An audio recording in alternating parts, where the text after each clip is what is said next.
మరో 2 రోజుల్లో రిలీజ్ అవుతుంది అనుకున్న టైంలో ఊహించని విధంగా వాయిదా పడింది తమిళ్ స్టార్ విజయ్ నటించిన జననాయగన్ సినిమా. సెన్సార్ టీం నుండి సర్టిఫికెట్ రాకపోవడంతో సినిమా విడుదలకు బ్రేక్ పడింది.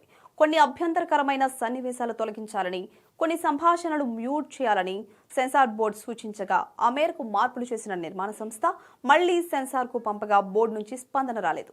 ఈ నేపథ్యంలో కేబిఎన్ ప్రొడక్షన్ తరపున మద్రాస్ హైకోర్టులో అత్యవసర పిటిషన్ దాఖలైంది. దీనిపై వాదనలు విన్న హైకోర్టు తీర్పును రిజర్వ్ చేసింది.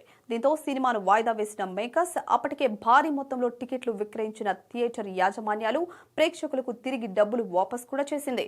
ఇక జననాయగన్ సినిమాకు సెన్సార్ సర్టిఫికేట్ ఇవ్వాలి అంటూ దాఖలైన పిటిషన్ విచారణ జరిపిన మద్రాస్ హైకోర్టు బిగ్ రిలీఫ్ ఇచ్చింది.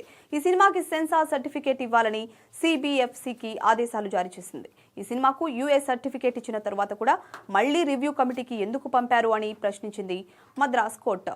ముందుగా ఇస్తామన్న యుఎస్ సర్టిఫికేట్ ను వెంటనే ఇవ్వాలని కోర్టు ఆదేశాలు జారీ చేసింది. దాంతో జననాయగన్ విడుదలకు అన్ని మార్గాలు సుగమమయ్యాయి.